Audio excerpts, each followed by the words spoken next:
Okay, it's going to be another classic ROH review. This is going to be a review of Return Engagement from April 19th, 2008, Chicago, Illinois. And yeah, this is the rematch. Motor City Machine Guns and the Briscoes, the rematch to the classic match from Good Times, Great Memories. So that's why I'm doing it now. But yeah, man, this is... The show was really underrated. You know, I don't think it gets a lot of attention, but it definitely is like one of the top 10 shows of the spectacular year.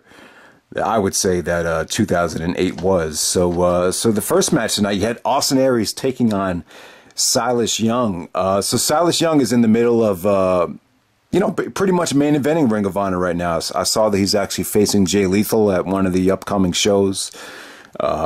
So yeah, man. So let me know what you think about the current state of ROH. But back then in 2008, can't believe this is over 10 years ago now. Silas Young was, you know, kind of like a part-timer. They would only bring him in if they could save money.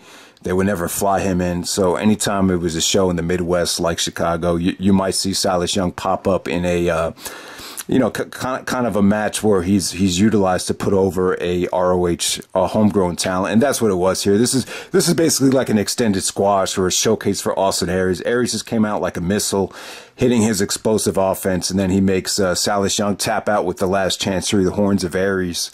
Yeah, maybe like a 5-minute match, and then we get one of the best confrontations in ROH history. And yeah, I remember this weekend quite well. This was a lot of hearts got broken this weekend, and in Ring of Honor, the heart that got broken on this show or shattered was Jimmy Jacobs. This was a huge blow to Jimmy Jacobs' ego.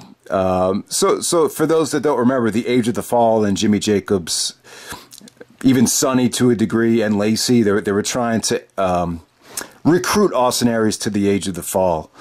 And it was a huge storyline. Aries never really said much. He just kept saying, my focus is on Nigel McGuinness and the ROH World title. Aries said that like a million times, but he never gave you a specific, you know, any specific clues into, you know, his thoughts on the Age of the Fall. But right here, it was revealed that Lacey actually had sex with Aries and sealed the deal. And, you know, Jacob said, I'm not a jealous guy, but I just don't want you to put your hands on my property. But, you know, what's done is done. And I want you to join the Age of the Fall. I'm proud to be standing next to you. And then Aries basically called him a pussy. He said he had the classic line where you're like what I ate a lot of last night, a pussy, and said, not for 1 second did I think of joining your cause. And Aries went on this whole rant about how, you know, true leaders don't have to beg, and, you know, leaders get people to follow on their own. So you had that whole idea, but this is a really heated exchange.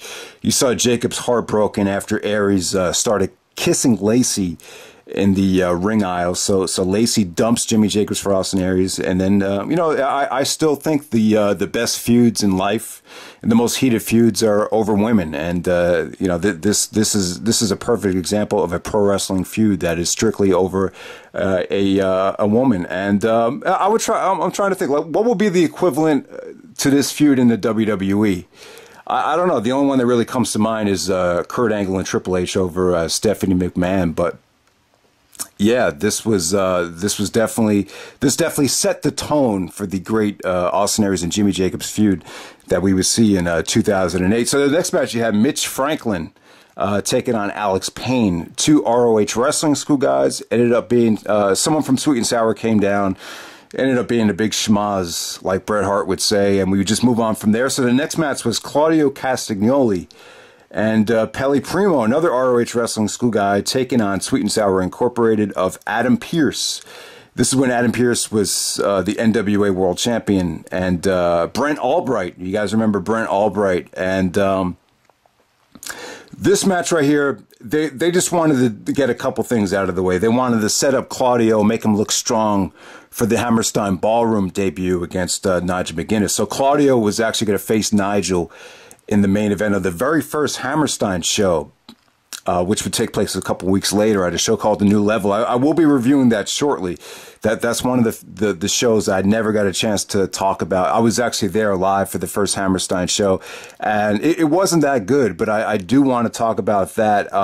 The other thing with this match was at the Hammerstein show, Brent Albright turned on Sweet and Sour Incorporated, and it got a great reaction. That was like one of the best babyface turns in ROH history. And you saw, you know, this kind of gave Albright the fuel to turn when Adam Pearce accidentally, or no, I think, what was it? He hit, I think Albright accidentally got hit with the NWA World Title, and it ended up costing them the match. So you saw some dissension there between Larry Sweeney and Brent Albright. You know, Sweeney was kind of getting fed up with Albright.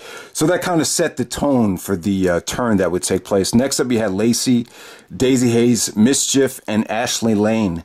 Ashley Lane, you never got to see her regularly, but, you know, you guys got to know Lacey and Daizee Haze. They became kind of regulars. And, you know, there was a lot of complaint. I remember True Slayer used to complain a lot about how the women didn't get enough time in Ring of Honor. But in this match right here, I felt like this was a nice little showcase from them. I mean, nothing mind-blowing, but all the women looked good. They got a chance to work hard. I felt like they all got a chance to show their rhythm. And, you know, this is just a nice showcase for the Shimmer women here. Nothing special, but, you know, it wasn't at the point where I feel like they got totally gypped of time like a lot of other people thought they did in previous ROH shows. So next up, we have Chris Hero returning to take on Delirious. And, yeah, this was kind of like the turn of Chris Hero. Hero really got over quite well, kind of being a goofball, you know, doing a lot of, you know, shenanigans out there. His Final Battle 2007, you know, Hero was insanely over, but, you know, you can make an argument that he acted like a jackass. When he lost his ROH title match against Nigel McGuinness in a steel cage match in January earlier on that year at a show called Breakout, after the match was over, Hero, you know, he went on a tour overseas, and the story was that Hero was very upset about the loss. And when he decided to come back to ROH, it was kind of like the start of the transformation into the knockout artist. You know, Hero would be taking himself more seriously. He stopped doing the jumping jacks and the cartwheels and the, you know, all the crazy stuff that he was doing in 2007, which, you know, made people fall in love with him. And, but this match right here, you just saw a different element of Hero against Delirious. Eventually, Delirious would actually pin Hero, and that would lead to Hero claiming that he's the young knockout kid because he just had no more patience for losing to guys like Delirious. So that's how that went. So let's get down to business. The show, you know, honestly, the first hour of the show was kind of unspectacular. You know, you got that great heated exchange, but now we finally get some amazing matches. You got the Motor City Machine Guns taking on the Briscoes in the rematch. So you know what? Like, the rematch doesn't get a lot of attention. You know, obviously the Good Times, Great Memories match, that's going to go down as an all-time classic. When you talk about, you know, 2008 had so much volume that, you know, like this match right here probably didn't even get mentioned in like the top 25 matches of 2008. That's how much depth 2008 had. But with this match right here, like I would say that this match got a better reaction though. It was a little bit shorter. Like the Good Times, Great Memories match, it was almost like 40 minutes. I mean, it did take a while to get going, but when it did get going, it was like mind-blowing. You know, but I would say, you know, the match definitely still holds up, man. You know, the Briscoes, there was really no sign of decline in this 2008 match. I mean, everyone talks about how the Briscoes were so great in 2007. They slowed down in 2008. Not really. You really couldn't see it in this match. You really couldn't tell that there was anything wrong with Mark Briscoe. After this match, though, Mark had to get knee surgery. He had to get wrist surgery. And it was kind of like the Briscoes never really the same after this match. But, yeah, the match was spectacular. They kept this shorter. This was only about 20 minutes. Had a red-hot crowd. They did some great things with the referee, with the teasing with Chris Sabin when he didn't let Sabin, you know, fly over the top rope, and then Sabin flew over the referee. I thought that was cool. Mark showed great athleticism here. You know, these two teams have great chemistry. This really is like a TNA versus ROH dream tag team match, and they got a standing ovation too. You know, this time the Motor City Machine Guns get the pinfall. So you call it an even draw, but yeah, man, this was just a great match. The atmosphere was great. This definitely had that old school ROH intensity, and yeah, man, it's just a shame that we couldn't see more of the machine guns. And yeah, I can't remember the exact story of how they got on this show, because I remember at the time, you know, TNA guys were not working with Ring of Honor regularly, but for whatever reason, they were able to get that stipulation lifted, and we just got a, you know, that opened the door up to do the rematch, return engagement right there. And yeah, great standing ovation, you know, really good match, underrated stuff.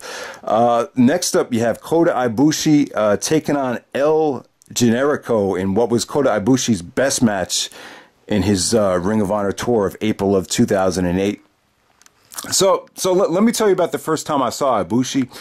It was the summer of 2007. It was a Pro Wrestling Noah show. I think it was like July 15th, 2007. Tag match with Kenta. I can't remember the exact teams, but it was Kenta, Marufuji, Kota Ibushi, and I believe it was Taishi Ishimori. And after that match, it was just kind of like, whoa, like, who is this guy? And I remember there was a report about Gabe Sapolsky's reaction to the match, and he said, I've never seen anything that excited me this much since the first time I saw Sabu. So there was a lot of comparisons about how unique and how groundbreaking it was to see Kota Ibushi in action. And finally, in April 2008, he did a tour in Ring of Honor. At the first show was called Bedlam in Beantown. He faced Davey Richards. Remember, Richards and Ibushi had the first match at Evolve 1. So their first match is at Bedlam in Beantown. And then he faced Claudio Castagnoli at Injustice, and he lost both of those matches. And then I believe they had the match at Tag Wars 2008. I guess it was Generico. Who was it? Was it Generico and Ibushi versus the Briscoes? So Ibushi lost all those matches, and he finally gets the win here. So yeah, this is a nice, you know, little reward for Ibushi, and you know, give Generico credit for being unselfish, putting the guy over. You know, El Generico wasn't like a main eventer quite yet. You know, him and Steen hadn't won the tag team titles yet, but yeah, this ended up being the best match of Ibushi's you know, tour in Ring of Honor. This was definitely by far the best one. It just shows you how underrated Generico is, that, you know, Ibushi was able to have the best match with him. Just a lot of Matrix-like moments here. You know, Ibushi did take a little bit of criticism, though, because when you watch all these shows, you'll kind of... I remember True Slayer said it's like a lot of the same spots, like when he does the moonsault, the setup for the moonsault, when he does the double moonsault. I mean, you saw a lot of the same stuff. So maybe the matches did feel a little bit repetitive when you watch them over and over again. But you know, Ibushi is an amazing worker. He's probably even gotten better since then, like if you really analyze it. But yeah, just great stuff in this match. This had like one of the best sequences of the year. I believe it was Generico was going for a Yakuza. And then Ibushi ducks, he kicks Generico right in the face, and then hits a German suplex to him. It kind of looked like something out of The Matrix, and just the way the crowd reacted to it. Like the sequence was so good, they actually played it back in slow motion after the match was over. So without a doubt, and then Ibushi gets the victory with the Phoenix Splash. Like, I guess it was like more of like a Phoenix Splash combination to get the victory, and just a mind-blowing performance here from both guys. I would say definitely the match of the night. They definitely stole the show, and definitely the best match Kota Ibushi had on his Ring of Honor tour. So the next match, you have the Vulture Squad, Jack Evans stable with Ruckus and Jigsaw. Jigsaw without the mask here. Taking on the Age of the Fall. It was supposed to be Jimmy Jacobs, but Jacobs was so depressed that he didn't want to wrestle. So it was Tyler Black, Joey Matthews, and Zach Gowen. If you remember, Zach Gowen was in the WWE. He has the prosthetic leg. And yeah, with this match right here, really nothing too special about it. Didn't really pick up towards the end. Tyler Black, Seth Rollins gets the victory on Jack Evans with the God's Last Gift. It was a little bit spotty. Wasn't terrible, but, you know, it just wasn't...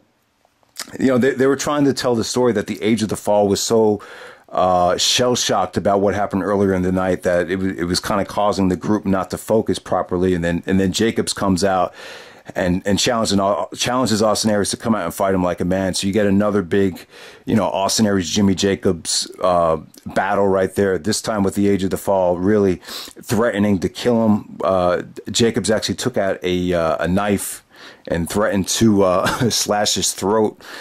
And Lacey came out and stopped it. So, yeah, this got really personal, and things will get even crazier at the Hammerstein show, as we'll see. So next up, the main event. The main event is actually really you don't really hear anything about this match. It gets overshadowed because of, what we already saw on the show. Also, if you remember Northern Navigation, that's the match you think of when you hear about Nigel McGuinness and Kevin Steen. So Nigel McGuinness for the ROH World Title takes on Kevin Steen, and yeah, man, this match doesn't get a lot of attention. I mean, the match is kind of just there. It's not a bad match at all. It was just nothing too memorable about it. The crowd kind of went home disappointed. This is an example of a heel getting like a clean victory, and you don't really see a lot of those. A lot of times the babyface is overprotective, but here, Kevin Steen wasn't quite a main eventer yet. Him and Generico had won the tag team titles. They were still trying to build Kevin Steen up, so you could kind of get away with it in this situation. Plus, they were trying to tell the story of Nigel, getting stronger as his very, very rocky at the start ROH World Title reign would go on. So they were trying to tell that story too. And one thing about Nigel that I want to say, like, it's kind of a shame. And we did that video about the injuries.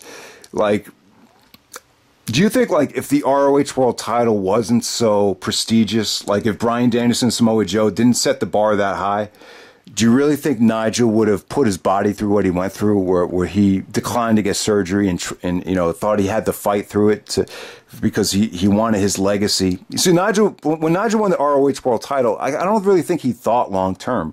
He felt like he had to really live up to that Joe and Bryan Danielson type of title reign, where he had to put his body through murder and through hell just to be able to say he was on the same level as that. So I think Nigel definitely put a lot of pressure on himself, and that's probably one of the reasons why that injury kept him from wrestling in the WWE. But that's just something to think about there. But yeah, Kevin Steen at that time, you'll notice, like, he lost a lot of weight since then, and he was wearing the singlet. Steen he's really done a great job of metamorphosizing, if that's even a word. He kind of morphing his look, and yeah, man. But still good stuff. Steen went into this match with a chip on his shoulder because Nigel had actually cheated and used the ropes at a show called Injustice a week earlier in Edison, New Jersey. That's why it was called Injustice. So this was kind of like the rematch. And, still good stuff, but, it just gets overshadowed because of the, what went on during the middle of the show. And obviously the Northern Navigation match that had, a pro-Canadian crowd that just had a much better atmosphere. So this match kind of gets lost in the shuffle, but, it was still a nice little, match for Nigel's ROH World Title resume that he could put on, clean victory over Kevin Steen. And yeah, so that's pretty much it, guys. That's ROH Return Engagement. Great show from Chicago, so definitely check it out. All right.